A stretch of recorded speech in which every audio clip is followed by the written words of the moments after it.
So, on to China. Our final panel discussion. We're going to focus on the China-American relationship as being the pivotal relationship in the 21st century. And my understanding is it's going to examine cooperative security options existing between these two powers, or the potential for them to exist. Chairing the panel is Martin Lies, who you will remember already spoke at the session on human safety and sustainable security. Dr. Lies also possesses deep experience in working with China. He established the China Council for International Cooperation on Environment and Development in 1991, and he's now a senior advisor to the Chinese government on climate change and other issues. Martin. Well, thank you very much, Francis. When I speak on China, I always like to start by saying that if you ask a minister if he understands what's going on in China, he'll tell you no. So you can't really be an expert on China in any real sense of the word. It is a complex, wonderful country, and we just do our best to understand the parts of it that we are in contact with.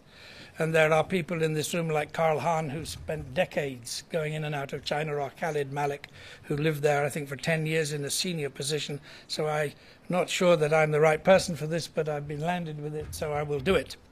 In any event, this is a different kind of discussion from the ones we've had so far, in that we're focusing on one very particular relationship.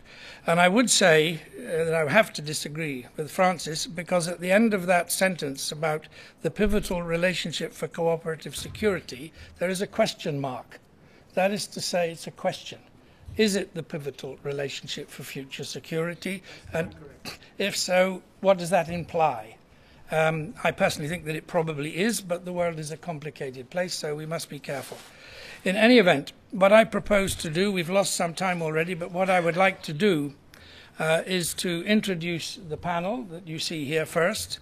Then I have been asked to say a few words from my point of view, if you bear with me, and then we will give the panelists each the chance to give their intervention, then to give some comments and have some questions from the floor. And as we started a bit late, I will ask the indulgence of our leader to be a few minutes late if necessary, so we can get more questions from the floor on such an important matter. So who is the panel? Well, the first point I'd make is it is an astonishingly strong panel with in-depth knowledge of China, which is quite remarkable. And I'll start by saying there is an additional member we're fortunate to have on the panel. The gentleman on the right from you is David Firestein, who is a vice president of the EastWest Institute for China, Russia, and the United States, which is an interesting combination of responsibilities. He has been for many, many years, or was a diplomat for the State Department, and 5 years posted in China. And he speaks fluent Mandarin, so he's obviously somebody who understands these questions very deeply. He has written 3 books and many, many articles, and he is proud to say, and he asked me to say, or he told me, that he is the first United States columnist to be retained by a Chinese newspaper, namely the Beijing Youth Daily, which is a very eminent daily, which is read not only by youths. In any event, that is the new edition, and we're very happy that you've been able to join us, David. Then the ones that you have seen on your program are, first of all, Dr. David Finklestein, Vice President and Director of CNA China Studies, who focuses in a long career on China, and particularly now on U.S. China relations, China's changing role in the world order, and emerging trends within China. So that's a pretty good background for our discussion. He is a retired military officer who has collected a PhD on the way and has taught at West Point and been in a number of important positions. He has been advisor at the Pentagon and to the Secretary of Defense and the Chairman of the Joint Chiefs of Staff on China-related issues. So he has seen these issues in a major strategic role. And more importantly, at least for me, he's the author of and co-author of many books, but he's also a student of Chinese history. And as Santayana said, as we know, those who will not learn from history are condemned to relive it. So we're glad to have a historian on our panel. I now have pleasure in introducing you to somebody you've heard in action several times already, a most remarkable person, Chas Freeman. And I won't go through his whole career, otherwise our time will run out. But I would say he is the President Emeritus of the Middle Eastern Policy Council with a very strong, long background in Saudi Arabia and the Middle East, a former U.S. Assistant Secretary of Defense for International Security Affairs, former U.S. Ambassador to Saudi Arabia, so he knows something about oil, principal American interpreter for the Nixon visit. So that is practical history, that he was there when this all happened, and we're privileged and hope to hear a little bit from you about that. And he was involved in setting up the liaison office of the United States in Beijing in '73 and was deputy chief of mission in Beijing from '81 to '84. He also has an African dimension to him and many other responsibilities across the panorama of international affairs. He's now an active chair of a company called Projects International, which is developing business all over the world, and he also has written numerous books, and I commend them to you because he writes in a style which makes you want to read them. Then the last member of our panel, last but by no means least, is the only Chinese on our panel. So she represents 1.3 billion people, which makes her very important. She is a visiting scholar at Carnegie's Asia program and is very expert on U.S. China relations and multilateral architecture in East Asia. And the multilateral architecture in East Asia is changing very fast. She's senior associate at the Institute of American Studies at the Chinese Academy of Social Sciences, a very important institution, and editorial assistant for American Studies Quarterly. She also is the author of books and many, many articles. So you will see that we have a remarkable panel, and I'm sorry we have so little time to make use of them. Let me now quickly move on and just say a few words to start the ball rolling and to give you a perspective. I would say, if you look at history, that conflicts arise for many reasons, but one part of it is simple failure to understand the other. And George Polk was just explaining that to us in clearer terms. And there's a very serious risk of failure of understanding, notably between the United States and China. Their intellectual and cultural traditions are radically different, and it would be very easy to misunderstand. And I hope our panel can help to give you a better understanding. Let me give you a few points of perspective from my point of view. I first went to Beijing in '78, which was quite early on, not as early as some of our colleagues, but early enough. And there were horses and carts going through Tiananmen and Chang'an. This was a developing country, and every time you met a minister, he would say, "We are a big, poor country." That was the almost regular start of any speech. If you go there now, you wonder, you're just struck with admiration because it looks like Times Square. Whether you like it or not, that's another question. And that has all been achieved in 30 years. And 30 years is not a long time in Chinese history, even if we may consider it in the West to be a long time. But to do that in 30 years is astounding. And when you go there and you feel the dynamism, it's different from reading about it or seeing it on the television. It is an amazing world in construction, and I was very privileged to see it happening. So we must first of all acknowledge the speed of change, and that makes difficulties simply because you're changing so fast.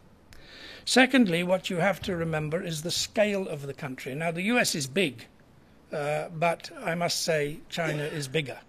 And 1.3 billion people sitting on 10% of the land mass of China, so very concentrated where they are, that's a very big management problem. And the leadership in Beijing has no illusions about the difficulty of trying to guide the development of 1.3 billion people. So we have to remember the scale, and there's one practical implication. It is that you can discuss very exotic ideas in Beijing, and the leaders will understand you and agree with you. The problem they have is to get these ideas translated into reality across a country of that size. And any minister will tell you his problem is execution at the ground level on all the issues we're talking about. So we have to be sympathetic that it isn't easy to make change in a country of this scale. To give you an idea of the scale of the problem, Wu Yaoshao, who's president of the Chinese National Committee on Aging, population ages fast and the numbers are enormous. The elderly population made up 5% of the total in 1982, 5% in 82, 10% in 1999, and it increases by 100 million people every 10 years. And by 2030, China will be what you would call an aging society. But the scale, 100 million a year, a decade, that's a lot of people. So I wanted to make that clear just to give you the idea of what we're talking about. And the second thing is, when we talk about this China-US relationship, we must remember that this relationship is changing in a context of rapid transformation in the world economy far beyond this particular relationship. To give you some figures, McKinsey, who does very serious analysis, it may be serious and wrong, but at least it's serious. They say, looking ahead to 2050, the PRC will have an economy running at 48 trillion. The US will have an economy running at 39 trillion, India 33, and Brazil 11. You don't have to agree the figures, but the point is clear that China is going to become the largest economy in the world. And that's a very important factor to bear in the back of your mind.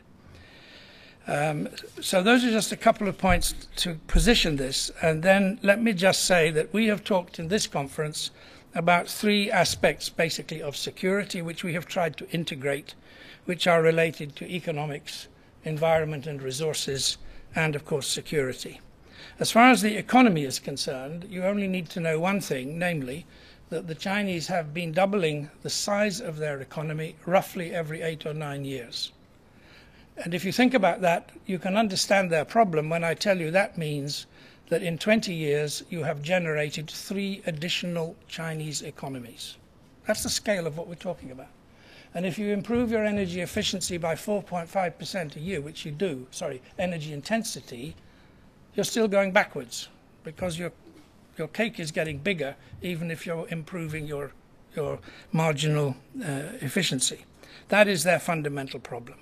And the factors which enabled them to do this, cheap labor, open trading system, flows of FDI, government and people accepting environmental degradation, and energy and natural resources available to fuel this growth, these are now beginning to become much more difficult.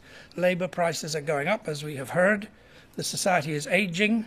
They are suffering now from environmental and social issues, and the global markets on which they rely are now unstable and at risk.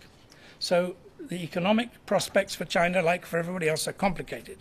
And I will just say one more thing and then turn it over to the panel, namely about environment, where I have been working with the leaders since 1990. They have understood that their future depends on solving their own environmental problems, not because the West is telling them to do it, but because they need to do it. And that applies particularly to climate. They have a remarkable climate strategy integrated across the whole government, and they have given it to the NDRC, the National Development Reform Commission, to manage. So climate and environment are not add-ons to economic growth, but an integrated part of their whole strategy. And my final point is the following. If I know what I've just said to you, then believe me, the Chinese leaders know it. And they understand that the path of growth which they are on is running them into massive problems. And being practical people, they therefore conclude that they should do something else. And they're doing it. They have adopted a program to reorient the whole Chinese economy onto a different path, which will be less environmentally damaging, more equal, reduce inequality, and better regionally balanced. And the 12th five-year plan precisely explains how they're going to do that in investment terms.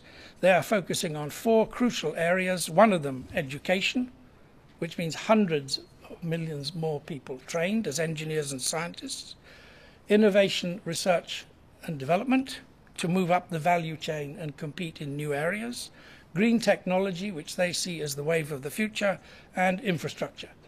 And the interesting thing is these are exactly the 4 issues where the US is having trouble. So if you look in the long run, These are the issues on which the future will be determined.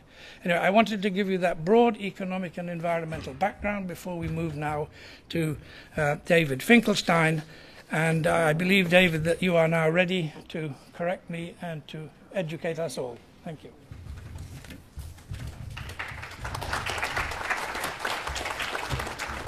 Well, good afternoon, everybody, and many thanks to the Carey Foundation and to the EastWest Institute for having the vision to put on this important conference. And thank you for that generous introduction. I look forward to meeting whomever that chap is later on. Recently in China and the United States, there have been various commemorative activities to celebrate the 40th anniversary of President Nixon's trip to China, and Chaz maybe will tell us about that since he was on that trip. But apropos of this particular panel, it's worth remembering that it was security issues at the start of the Cold War that kept our two countries isolated from each other for 30 years, and that it was shared security concerns and not economics that brought the two back together again and resulted in the Nixon trip. So security issues have been fundamental to the U.S. China relationship since its inception over 3 decades ago, and security affairs are still prominent in the relationship between the two countries, as well as between China and the rest of the world. Now today, however, 30 years later, there is a brand new context, and Martin alluded to it, a new context, at least for the Chinese, in which they are seeking to secure their national security interests. And what I'd like to do with my few moments is suggest to you 4 aspects of this new context that I think will affect security relations between not only China and the U.S., but between China and the other nations with which it does business. So the first major point I would offer to you is that Beijing's national security interests have expanded and become globalized to an extent unprecedented in the history of the People's Republic of China. Now, this may seem like a blazing flash of the obvious, but sometimes even the obvious deserves some admiration and attention. And I think we all understand the basic reasons why China's national interests have expanded. There are 4 in particular for me that stand out. First, of course, is the globalization of China's economy. Second, the impact of Beijing's decade-old going out strategy. Third, the PRC's expansive international footprint as a result of the first 2 factors. And fourth, finally, China's increasing need for resources from overseas. Now, PRC leaders are very much aware that they have entered terra incognita, that never before have Chinese national security interests been so globalized, and never before has China's domestic well-being and its external affairs been so inextricably linked. So while PRC leaders still like to describe China as merely the world's largest developing country, China is also, in fact, an international actor of rising consequence on myriad of issues around the globe. So what's the implication of this? Well, first, the U.S. and China now deal with each other on security topics that go way beyond the original bilateral agenda, and our security interests are intersecting in new and complicated ways all over the globe. If you were to go down a list of the current administration's to-do list of security affairs, you would find a China factor in almost all of them. So consider Pakistan, China factor. North Korea, China factor. Iran, China factor. Nuclear proliferation, climate change and clean energy, China factor. And of course, a global financial crisis, China factor. And actually the same can be said of China. Beijing also grapples with the ubiquitous America factor in many of its most important security concerns. Issues for Beijing such as the global and regional security architecture, the international financial system, the Taiwan issue, a matter of intense sovereign concern to Beijing, as we know, their own energy security, and international trade, and so forth, all of which underscores the point that in a globalizing world, you don't get to choose your dance partner. More often than not, your dance partner is chosen for you. So that's my first major point. My second major point about new context is really a bureaucratic issue within China itself. China's national security interests have expanded, I think, faster than the capacity of the Chinese party state to manage them as effectively as they would like or others need them to. And this is, in fact, a challenge not only for China, but a challenge for other countries as well. And there are three key stressors, I think, on the Chinese foreign policy and national security policy-making system. The first is stressed organizational capacity.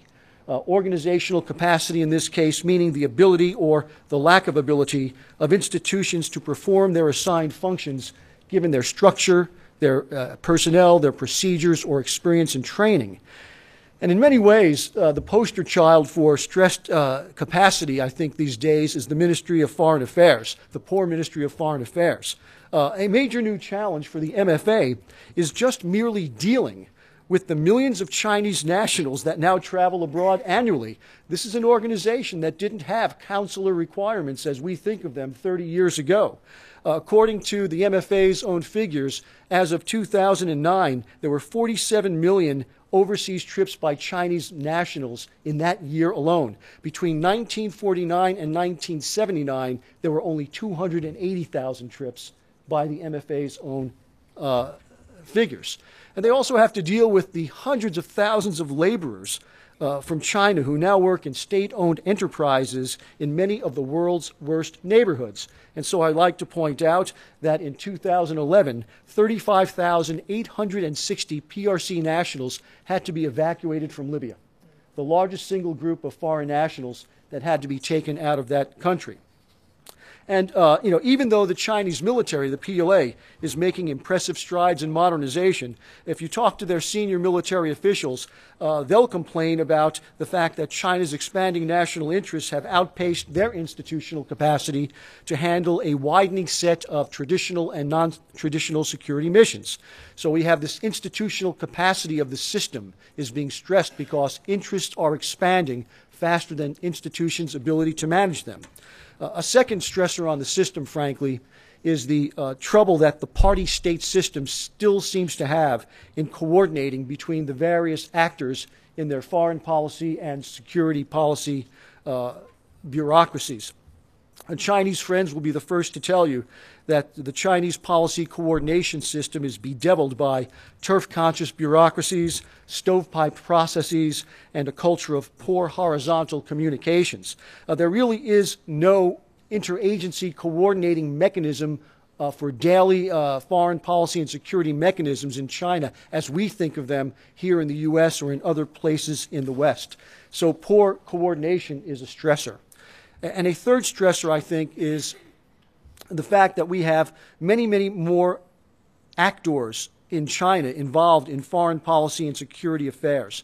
Bureaucratic actors such as provincial and municipal governments and the globally peripatetic state-owned enterprises are increasingly engaged in parochial activities abroad that are causing the center in Beijing to have to work much, much harder to align the interests and policies of so many players. And so what is the implication of all of this? Well, given the systemic challenges that the Chinese party state is having along these lines, we can probably expect to see more examples of apparent disconnects between stated Chinese policies from the center in Beijing and, in some cases, actual behavior on the ground by some Chinese bureaucratic entities. We probably have not seen the last of left-hand, right-hand disconnects, such as the January 2007 anti-satellite test or other instances that we could mention. And so these disconnects have the potential, inadvertently, to cause tensions in China's relations, not just with the U.S., but with other countries around the world. So we have a system that's under stress.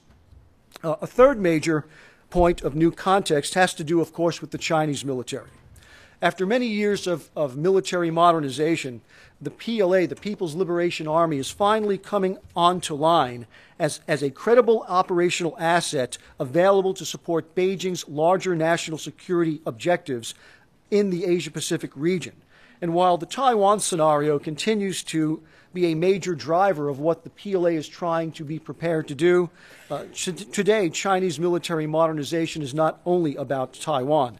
Back in 2004, Hu Jintao issued to the Chinese military what they call the new historic missions, in which they were told for the first time that their mission is not just to defend the party and to defend China's sovereignty, but to defend Chinese interests.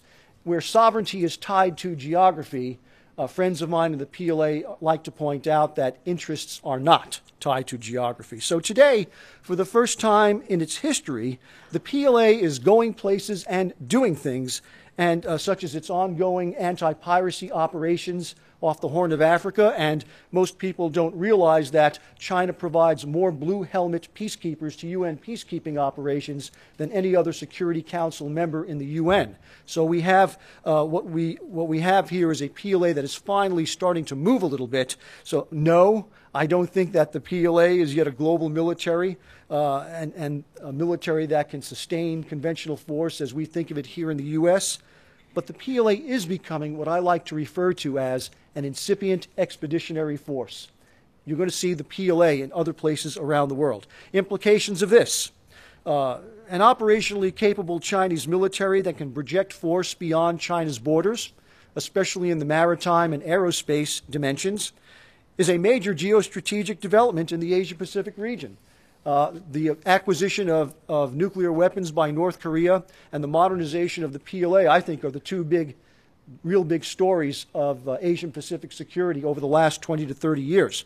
And so for the first time since the end of the Cold War, there is a credible military in the region that is not part of the U.S. alliance and defense partnership system.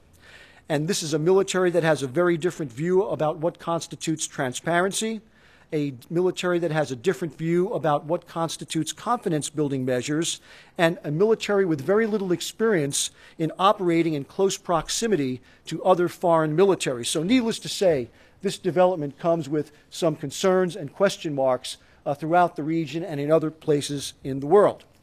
And fourth and last major point of new context, and I think this is more in tune with the theme of this larger conference, I think that every country now has a stake, a national security interest in how Beijing handles its own domestic challenges, many of which Martin alluded to in his opening comments.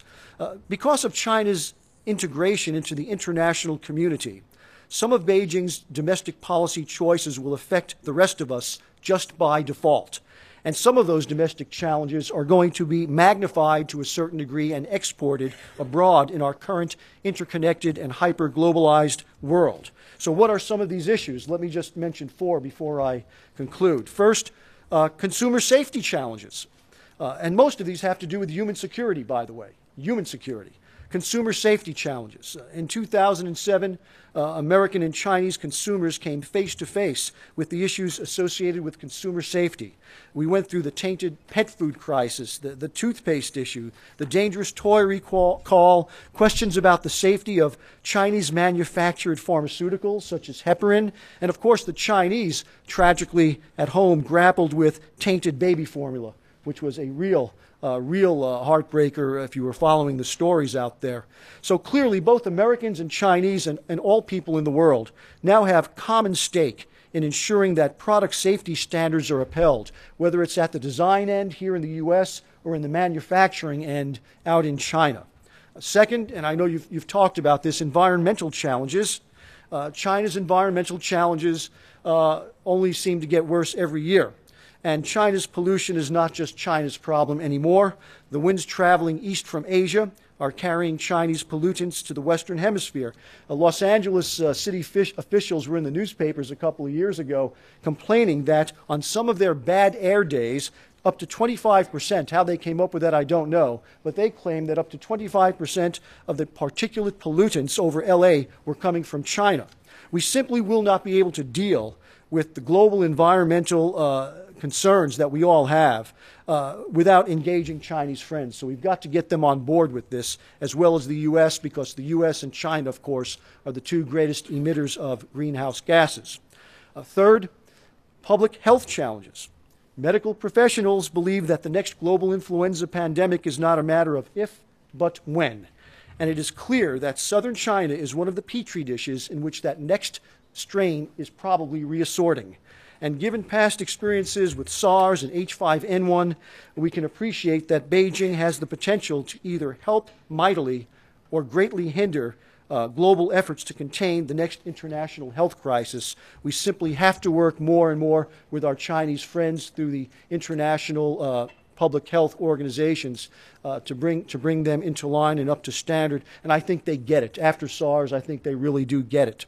And finally, law enforcement issues. One of the darker results of 30 years of breakneck economic modernization in China has been the resurfacing of criminal activity in China that reaches far beyond China's shores. U.S. and international law enforcement organizations have an increasing interest in being able to work with their Chinese counterparts on, because the PRC is now one of several global centers of international crime that include human trafficking, drug smuggling, organized crime, environmental crimes, rare species smuggling. We could go on and on. We have a Chinese issue. So to conclude, where does this leave the U.S. China security situation? Well, at bottom, I think we need to understand that the U.S. China security relationship is going to defy simple characterization. It's going to continue to be a relationship comprised of a very tangled and messy web of issue sets that, on the one hand, impel the two countries to work together out of sheer selfish national interest, but on the other hand, an group of issue sets that are going to compel these two to be engaged in some contentious relationships. There are some unhappy stories out there. So overall, I see that in the near term, I see problems potentially on the horizon for the U.S.-China security relationship on traditional security, yet I see tremendous rays of hope in the policies of both countries in working together on non-traditional security. So the question I'll leave the group with is whether or not either or both countries will be able to bring forth leaders with the wisdom to be able to properly manage those areas where we have serious disagreement and expand those areas where we absolutely must cooperate. Thanks.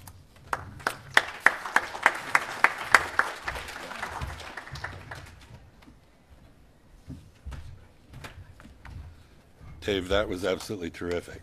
I'm going to pick up right where you left off, and I will be brief and therefore superficial, but that's never bothered me at all. Years ago, a wise man from the East told me that if something is worth doing, it's worth doing superficially. He was from the East Coast of the United States. There is now no international relationship of greater consequence than that between China and America. There will be no G2, but how our two countries manage our relations will make a decisive difference, not just to our future, but to that of the world. More than any other single factor, what happens between Beijing and Washington will decide whether the 21st century is tranquil or turbulent. It will determine whether the United States, China, and the global economy briskly prosper and advance or dwindle in feeble repose. It will have a major bearing on whether the world's monetary and financial systems regain solvency and are able to support continued trade and investment growth. It will facilitate or impede the management of global climate change and environmental remediation, the stewardship of energy, food, and mineral supplies, the updating of international law to accommodate new realities, and the emergence of more effective systems of global governance than we now possess. And it will drive our respective relationships with other rising or reviving powers like India, Indonesia, Japan, and Russia, maybe even Brazil and the EU. China's leaders clearly understand what's at stake. Across the global and regional amphitheaters, with rare lapses, they have been playing a prudent, patient, low-risk game. It's less clear that Americans, who are far less risk-averse than Chinese, quite grasp what the consequences of messing up our interactions with China might be. America has been playing different games in different arenas.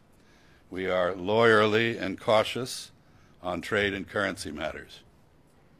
We are demanding and sometimes petulant on political questions, and increasingly adventuresome, even bellicose, on military issues. The message this sends is mixed. It enables Chinese to hear the worst if that's what they want to hear. Many do. lots of people in China imagine that the United States is determined to keep their country down and to deny it the role and influence in its region to which its history, size, and achievements entitle it. There are not a few Americans who apply the same techniques of selective listening and conspiracy theorizing to China. Their suspicions are inflamed by a small army, well, anyway, a couple of squads of pundits and polemicists determined to unearth the ghost of Fu Manchu in today's China. As some in this audience may recall, the fictional Dr. Fu was an evil genius prone to dispatching the targets of his wrath with crafty criminal deceptions, inscrutably arcane methods, and astonishingly peculiar weaponry. In the imagination of an increasing number of U.S. securocrats and military planners, not to mention Hollywood screenwriters, someone like Dr. Fu now directs Chinese strategy. This interpretation of China's intentions and capabilities is at least as neurotic as China's distorted image of America, and it's equally harmful. Self-fulfilling paranoia is not a sound basis for cooperative relations between nations. In our own respective national interests, as Dave mentioned, China and America need to cooperate with each other. In point of fact, despite the problems in our mutual perceptions, I'd argue that the prospects for our doing so are not bad at all. This is because the possible causes of conflict between us are receding. The need to cooperate is increasingly compelling, and the opportunities to accomplish things together are ever more obvious. China is adjusting its economic model, in which investment and exports drove growth, to stress consumption in domestic markets. Its global trade surplus shrank to around 2.7% of its GDP in 2011, the lowest ratio in more than a decade. This is close to the 4%, this is actually below the 4% level that the U.S. Treasury considers a sign of an undervalued currency. Meanwhile, China is moving quite rapidly toward the internationalization of the Renminbi yuan and allowing it to trade more freely. Over the decades since China entered the World Trade Organization, or WTO, it's been by far the fastest growing export market in the world for U.S. goods and services. In recent years, U.S. exports to China have been growing at an annual average of 21%. They're projected to continue to rise at a much faster rate than imports during the rest of this decade as China overtakes the United States as the world's largest market. China and America are now married to each other economically. As anyone who is married can attest, interdependence, even affectionate interdependence, begets bickering. It's an election year in the United States.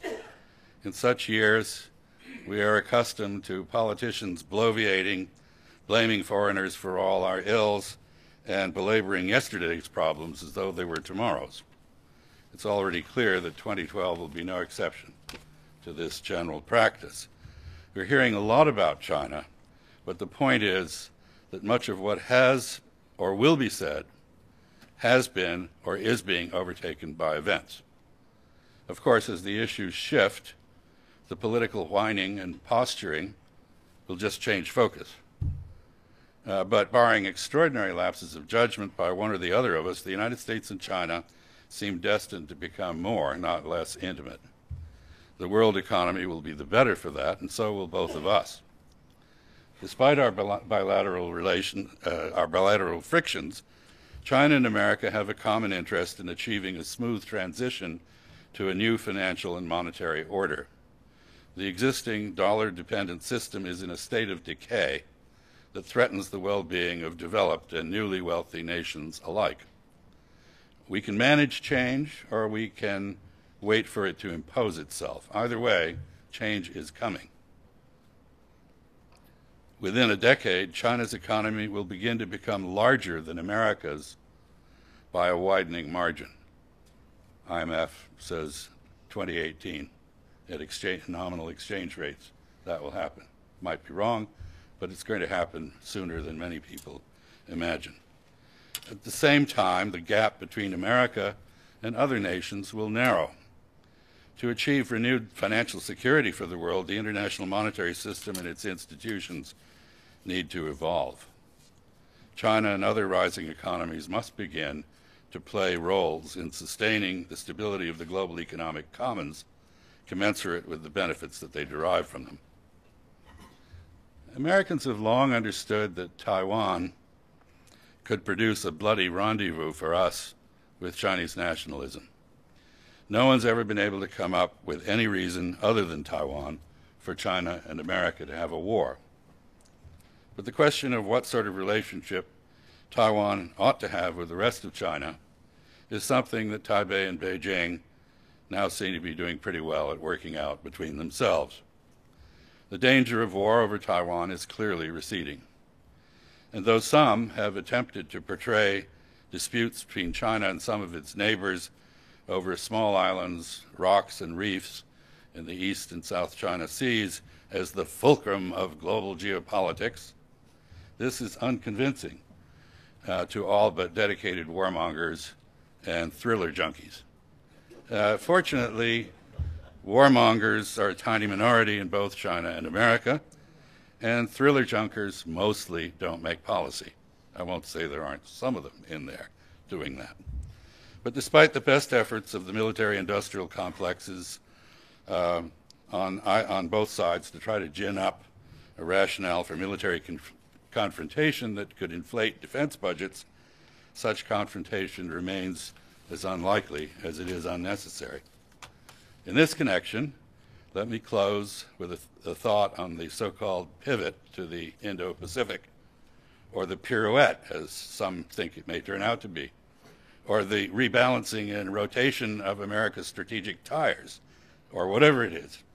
It seems entirely natural to me that the countries of Asia should seek the reassurance of strong ties with the United States as they accommodate the reality of rising Chinese power. Confidence on their part is good for stability, which is a prerequisite for the peaceful international environment China requires for its stability, for its domestic tranquility and development. And the United States also needs such stability as a Pacific power. China recognizes the contribution of an American presence in the Asia-Pacific to the peace of the region and has not opposed it. But if the American purpose is now to prevent rather than ease the inclusion of Chinese power in the regional balance, or America is seen to have that purpose, disharmony and confrontation between Chinese and Americans are a certainty. This would shape the course of events in this century to the disadvantage of both peoples and the world as a whole. Americans have been in the habit of demanding greater strategic transparency from China. In our own interest, we need to think carefully about American strategy and be more transparent about it to ourselves, China, and the world. Thank you.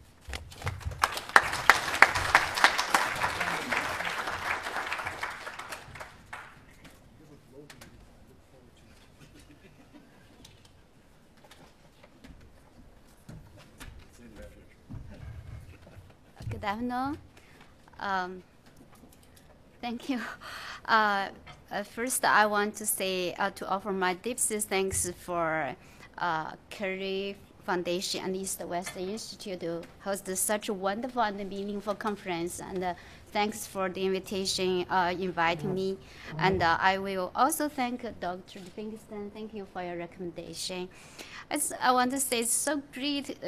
It's so great to be here with so many prestigious ambassadors like Ambassador Freeman, who is very famous very well known in China, and professors and experts.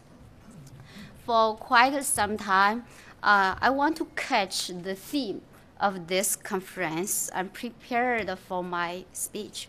But as a young scholar, what I see, what I learn, and what I know are not enough to help me to give a comprehensive comment on what's happening in China and its implication for China-U.S. relations and for the world even.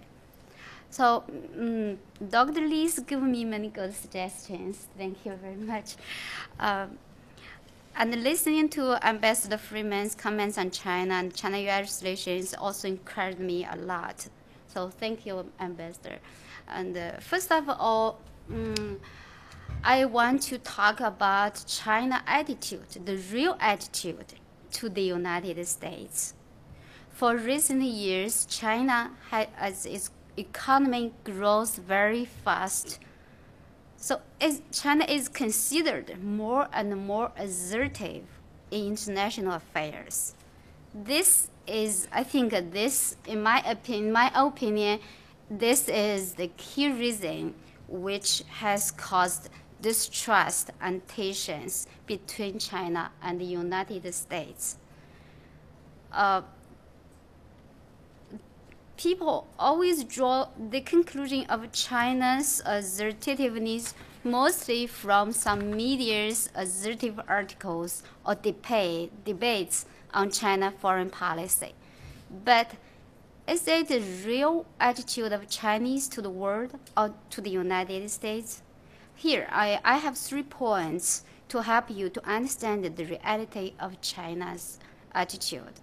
First, my institute, my home institute, the Institute of American Studies, Chinese Academy of Social Sciences, has done some polls on China-U.S. relations since 2008. Unfortunately, the poll results are released in Chinese. When I back, I will suggest them to do English edition. Maybe it's helpful. The questionnaire survey covers Beijing, Shanghai, Tianjin, Wuhan in central China, Lanzhou in northwest China, Harbin in northeast China, and Guangzhou in south China, as well Chongqing in west China. So cover all over the country. Here I just have the data in my computer of 2008 and 2010. Let me do a simple comparison. In 2008, when the recession began to appear in the United States, 42% of Chinese still believe American economic power will maintain the status quo, will maintain powerful, will maintain the number 1. 20% believe the American economy will go into weak slowly. This is in 2008. And only 2.4% think it might be go weak quickly. So on the role of the United States in world affairs, almost half, that's 48% Chinese believe that the crisis, the recession, the economic recession will not reduce its influence. No more than 20% believe American power will be weakened. On perspective of Chinese-U.S. relations, 45% are optimistic. 30% believe in status quo. Only 4% felt pessimistic. On the policy choice on Chinese policy choice toward the United States, 11% suggested assertive, and 32% suggested moderate assertive. 42% suggested flexible. This is the poll result of 2008. In 2010 poll, over half of percent, 53% believe that the United States has the same influence as before, although they have an economic recession. 20% believe its influence is up, and 21% believe its influence has been reduced by the economic recession. On the importance of China-U.S. relations, more than 90% 90% Chinese believe it is important. Only 1.3% believe it's not important. On the perspective of China-US relations, more than 70, in 2010, more than 70 are optimistic. Among them, 63% believe there will be ups and downs, but better and better in the future. 15% believe there will be no changes. Only 4.5 are pessimistic. So there is also, that's the attitude. There is also a phenomenon that should be noticed in nowadays China. Most people in China now still take America as their priority of study and tourism. Due to China's poor educational system and status, more and more parents believe the United States is the paradise for their children and would rather send their children to study here to follow American-style study. So that's the basic attitude of public. As for the policy makers, we should pay more attention on what have changed and what did not change in Beijing. From the documents released by the government, we can find Beijing actually has ceased to refer to U.S. foreign policy as seeking global hegemonism. Less and less mentioned the role of the United States as a global hegemonism. Also, China's reduced as its criticism of U.S. behavior seemed to be directly against China. More and more is about cooperation. Actually, while pursued different goals, China's official documents such as white papers on defense security even share the same common understanding on international situations with the American government documents. So, but now the media play a very, very, very negative role in the images of the two countries. The media is very confused in China now. Some newspapers and websites even always want to challenge policies and make challenging debates among policy analysis or policy research circles. This is really confused because people believe China's media is under the control of CPC. But on the other side, people also believe the media will reflect the public opinion. So actually, for the political reason and the historical reason, most media want to keep consistent with the central propaganda department of CPC. So, but on the other side, they have to do something maverick to attract readers and then achieve commercial goals. So China's media has no commercial goals before the reform and the opening up, because at that time the government supported all medias. But now they must search for money for support, to support themselves. So they have commercial goals. So that's the fact that the goals of media contract sometimes. One hand, they must follow the CPC propaganda department's guideline. On the other hand, they must do something different, something unique to attract the public. So that's media. So that's the result. The media always overstates the fact. I think the media, the other countries sometimes do the same thing. So, but in China, to overstate the facts is very easy to arouse nationalism among public. Nationalism is always easy to use in China because of the historical reasons. So anyway, whatever the attitude reflected in China now, we should bear in mind the reality so far of more and more cooperation between China and the U.S. in various fields and at various levels.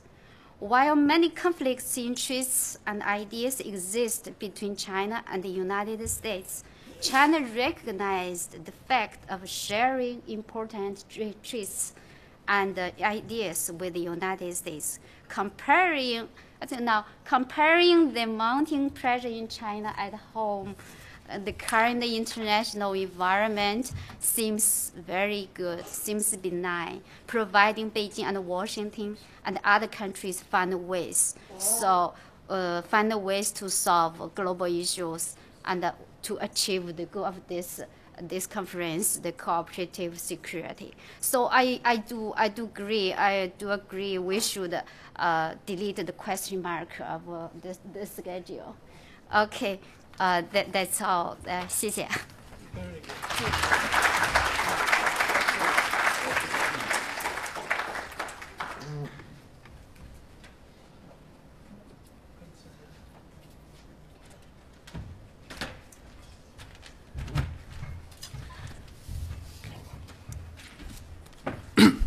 Well, thank you very much for the opportunity to take part in this wonderful panel. I'm honored and very humbled to be a part of this distinguished group and to share the stage with folks whose writings I've read and admired and learned from for many years.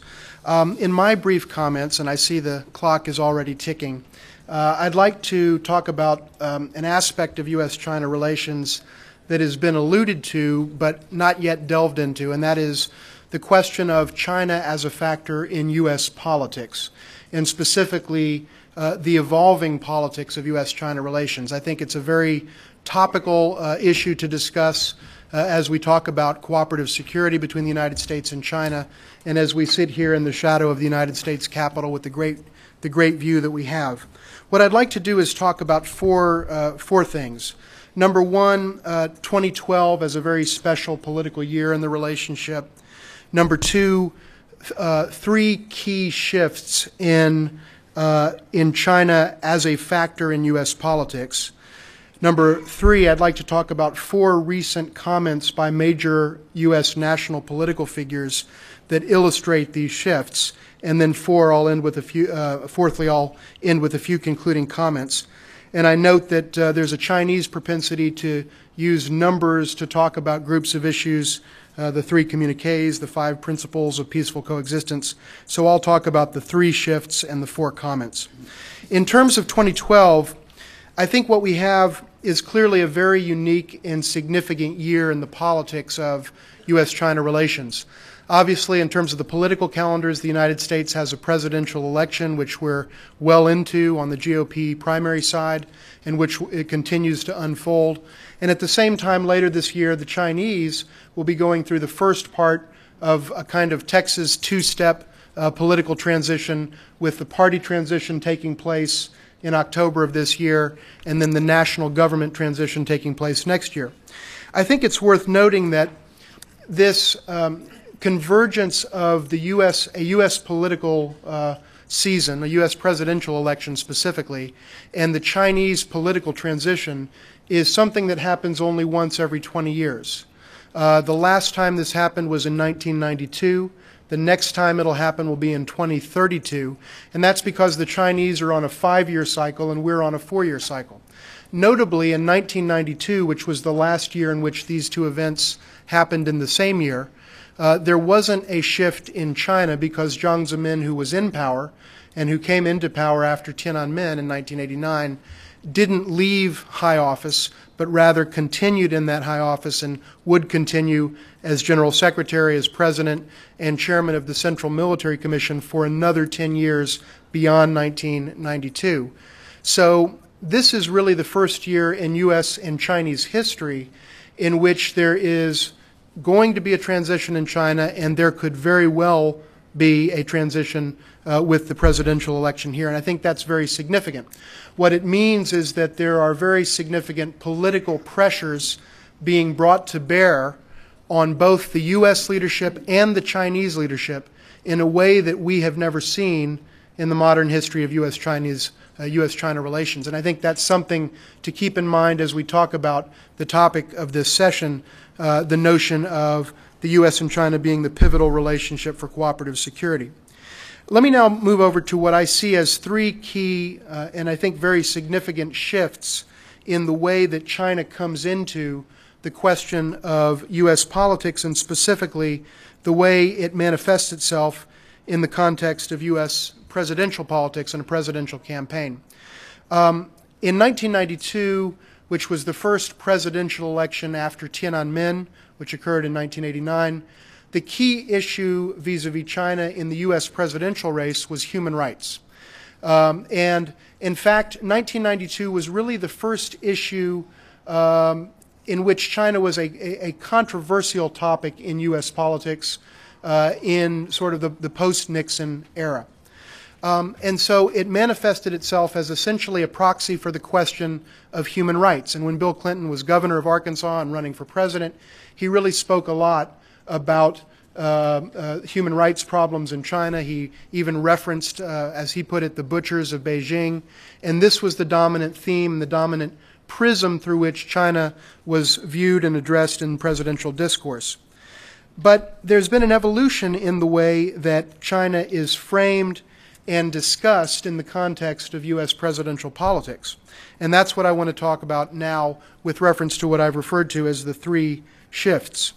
The first shift is a shift from looking at China through the prism of human rights to looking at the China through the prism of economics, trade, and I would argue more broadly, national competition.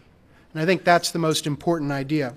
So whereas a generation ago and even into 2000 with the Gore-Bush election, China was viewed mostly through the context of human rights, today it is discussed almost exclusively by presidential candidates as an issue with respect to economics, trade, and competition. Number two, the second shift is a shift, and this I think is very significant and hasn't been commented upon much, and that is a shift at looking at China as a foreign policy issue toward looking at China as a domestic policy issue here in the United States. And that is a rather radical reframing of China in the U.S. political context. I'll give you some examples of that later.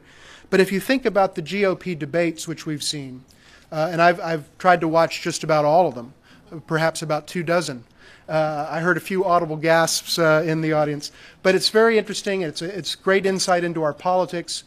And what's remarkable is in those debates, China virtually never comes up in the foreign policy parts of the debates. And it never comes up. In fact, I think there was times when it just did not come up at all in debates that were marketed as foreign policy debates. Where it does come up is in issues like education, manufacturing, the loss of jobs, economic growth, trade, but insofar as the creation of U.S. jobs is concerned, and so on. So China in U.S. presidential politics is no longer a foreign policy issue. It is a domestic policy issue. And the third shift is China used to be a measuring stick for the toughness of presidential candidates. Now it has become a measuring stick for our national inadequacy. And we see this coming through a number of different remarks. But one interesting thing that I've tracked over the years is typically when U.S. presidential candidates talk about China, there is one word that is invariably, historically, invariably has been used within the same sentence, and that is the word tough. I'm going to get tough on China if you elect me president. My opponents aren't tough, but I'm tough. And if you look back at 2008, the last presidential race, you see the word tough coming out.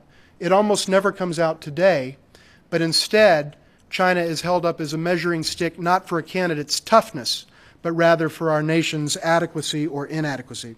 Let me give you very briefly 4 quick comments that have been made by national political figures that I think bear out each of the shifts that I've talked about.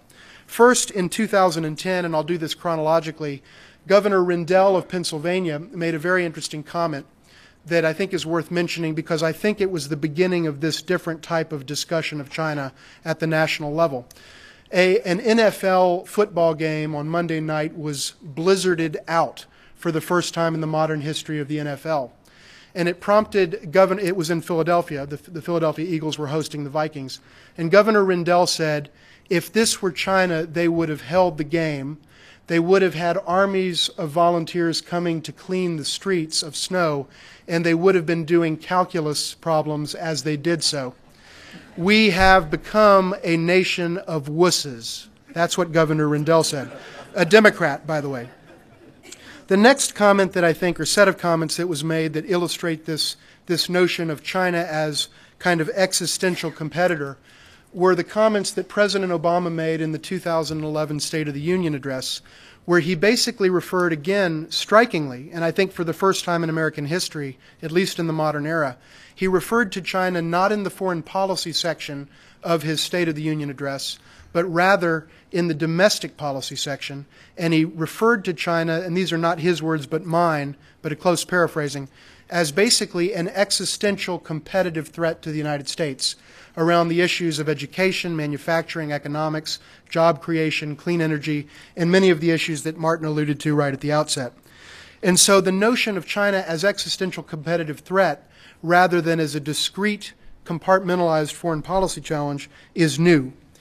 More recently this year, Gingrich, former Speaker Gingrich, in his run for the White House right after South Carolina as he was going to Florida, made the comment, and I'm paraphrasing closely, do we really want to let the Chinese be the first to colonize the moon? So he's talking about an enormous and significant domestic policy program, space, but with reference to the Chinese. And then most strikingly, and I save it for last and it's the most recent, was a comment made by Governor Romney, which has gotten very little attention. It's certainly been noted, but not in this sense. Governor Romney said, and I'm paraphrasing closely, if I become president, I will look at federal spending, $4 trillion of the federal U.S. budget, and I will weigh it against one question and one question alone. Is this national spending priority worth borrowing money from China? If it is, we do it. If it's not, we don't do it. Now, in my history of looking at U.S. presidential contests, I've never heard a candidate for office, until Governor Romney's remark, measure all federal spending dollars against the China test. Is it worth borrowing from China or is it not? That, my friends, I would suggest really gets at how deeply China has gotten into the American psyche and under our skin. Let me conclude with a few brief concluding comments, cognizant of our time limits here.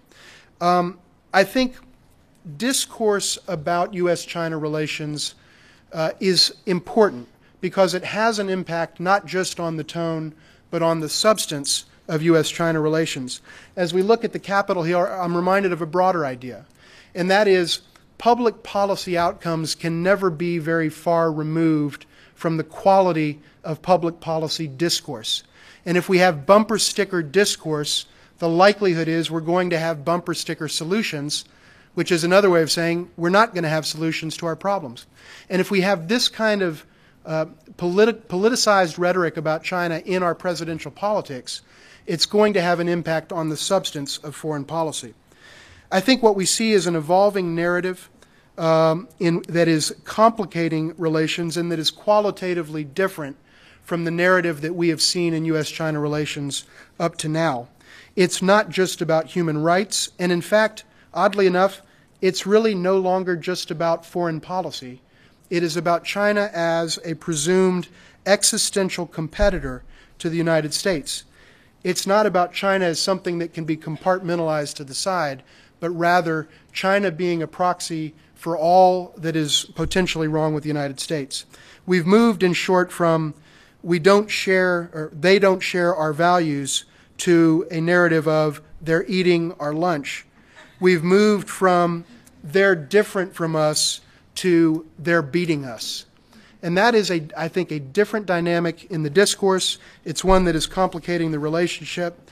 I don't think China or the United States are preordained to be either friends or foes. It will take effort to make them the former rather than the latter. And I think in this political season here, to say nothing of the political season in China, that work becomes more complicated in 2012 and 2013. And I think we all have our work cut out for us. Thank you very much. Super. Good. Well, ladies and gentlemen, I hope you feel that you've had some pretty interesting insights from our distinguished panelists into this crucial relationship. I'm very pleased to tell you that our great leader has told us that we can carry on this discussion till 3:15, so we do have time for some questions, so please prepare your questions. While you're thinking, let me just make 2 points following all of this beautiful presentations. Ms. Wei, Victoria Wei, has explained to us Chinese attitudes, and it's extremely important to hear what she has to say. What I would say is the basically positive attitude is a tremendous potential for good relations, but in history things don't always work out smoothly. And it doesn't take much to provoke trouble. The Chinese are very sensitive because of their history to perceived insults, and they hear what these people say in the United States all the time. And they see what the US does, like the pivot to Asia and the Marines in Australia. They send very strong signals to China. So I don't think we should relax and think because their attitudes are basically positive, everything is fine. We have to be very careful not to provoke trouble. And the second thing I would mention is we haven't heard the word Europe in this discussion. And as a European, I simply need to say to you Americans to encourage you that we're also looking for money from China. And that we have a small fiscal problem ourselves. And the mood of our great leaders in Europe is we must be nice to the Chinese occasionally, especially when we go to Beijing looking for $5 or $10 billion to save the euro. So this is a worldwide problem, not only a U.S. China problem. In any event, I should just tell you the last thing. We're talking about this relationship as if it was limited to the China-U.S. relation, but of course it extends into the wider world. One figure makes it clear. China-Africa trade in 1999 was $2 billion. China-African trade in 2010 was $130 billion. So China is moving, quite regardless of its relations with the US, across the world into many areas of investment and trade, which is a good thing in many respects, but it also opens up delicacies. So may I ask you now for questions to our distinguished panelists? And I must say the gentleman who is over 90 gets precedence. Mr. Bowling, please. Mr. Bowling. Wait for a microphone. Here's a microphone. Use the microphone. Your microphone is there. Oh, thank you. My name is Landon Bowling. I want to ask a question about the potential role of non-governmental organizations in the relationship with China. I asked this question partly out of my experience as a senior advisor to an international relief and development agency called Mercy Corps. We were encouraged by the U.S. government to get involved with the food problem in North Korea. Well, China was the entryway into North Korea, and it's indispensable in doing things that we're doing there. A few years ago, I was in Beijing and sat at a dinner with the head of one of the new NGOs in China, and they were wanting to learn from us as an American experience of how you do this, and they're working at this.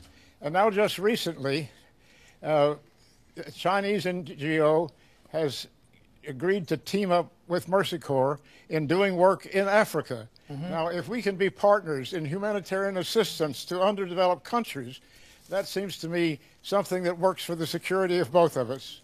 I wonder what comments our panel would say to this business of the role of NGOs in the relationship.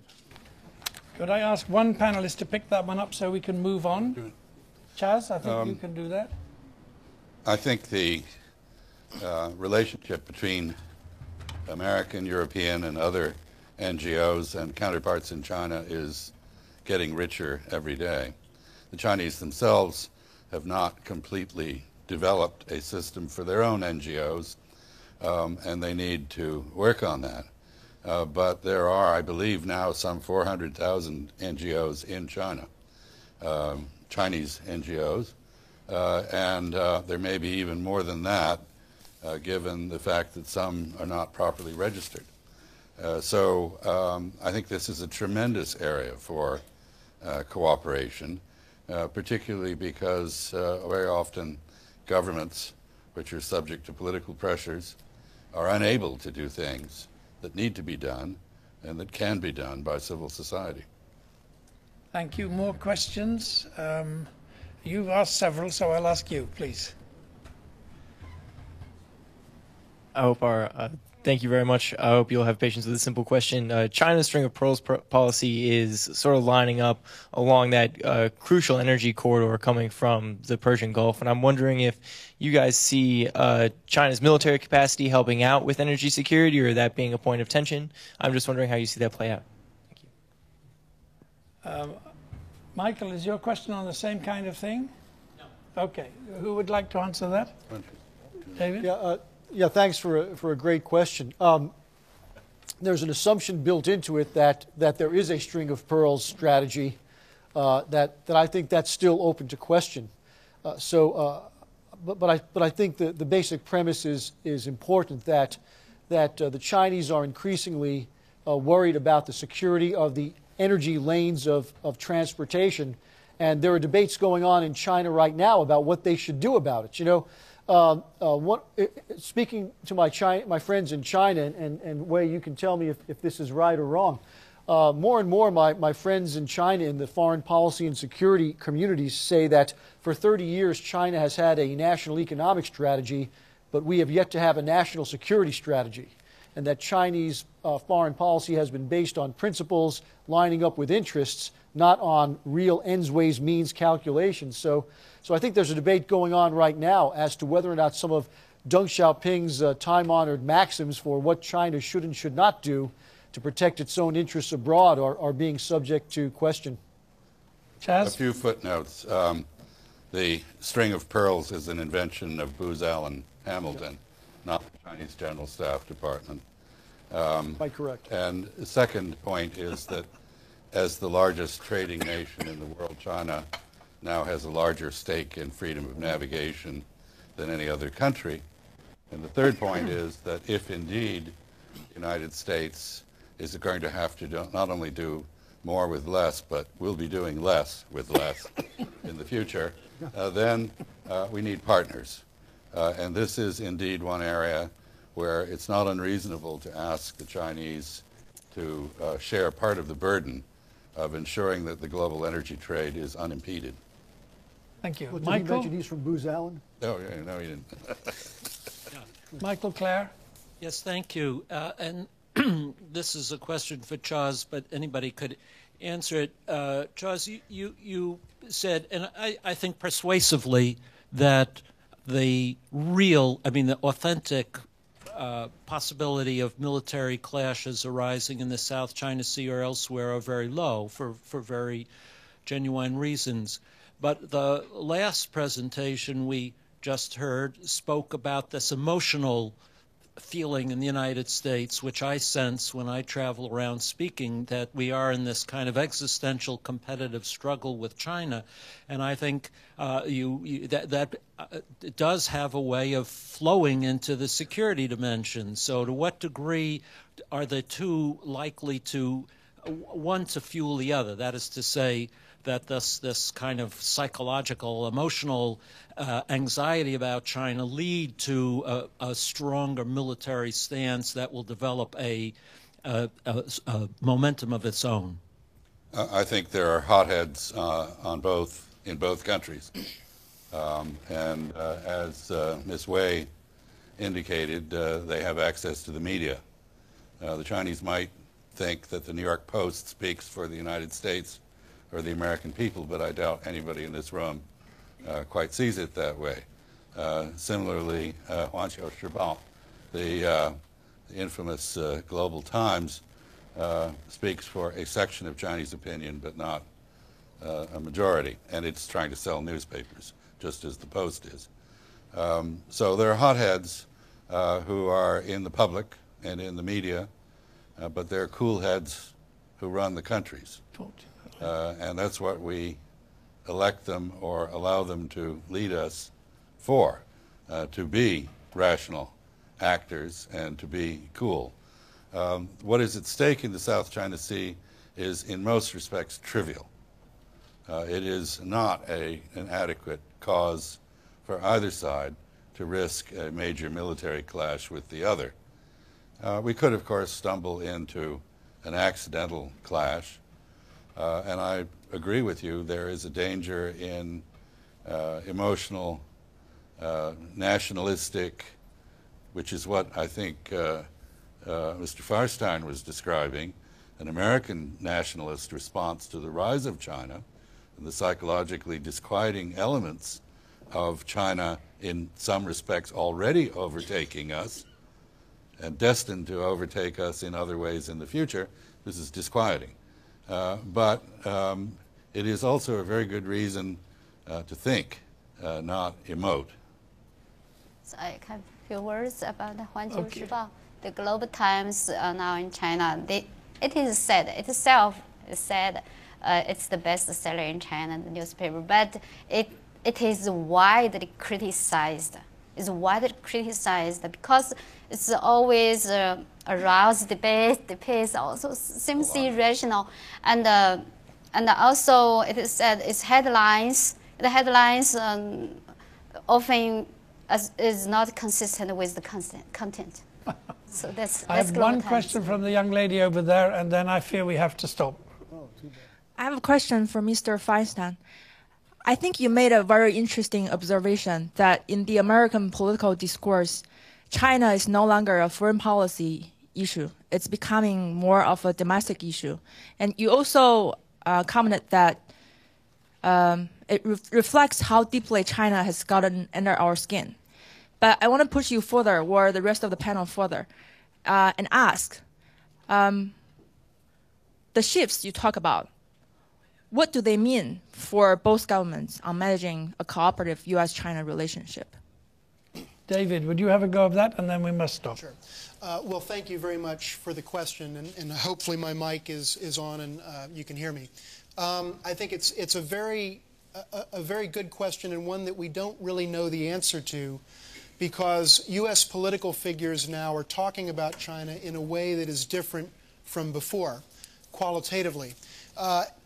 In 1992, when Bill Clinton was running for president and really hitting China hard on human rights, it was jarring to Chinese observers of the United States who were still just beginning to develop kind of an understanding of how our politics work.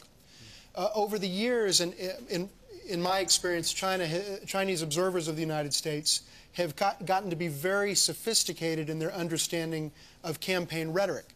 And so now Chinese understand that when a candidate is on the stump talking about human rights or talking about getting tough on trade, they understand how to read it and interpret it, and they understand that the likelihood is, as Ambassador Freeman was quite rightly noting, cooler heads tend to prevail once they get into positions of power.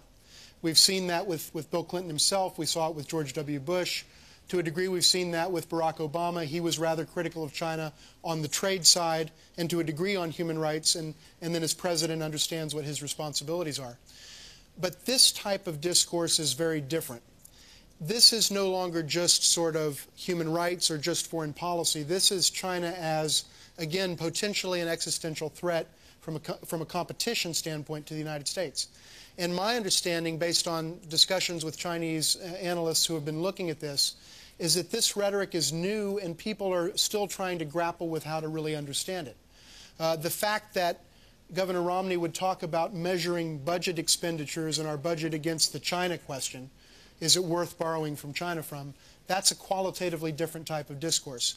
What I do think longer term, from what we can see now, is that the likelihood is U.S.-China relations are going to be somewhat more complicated because it's going to be more difficult to kind of think of China merely as a foreign policy issue that's out there to the side.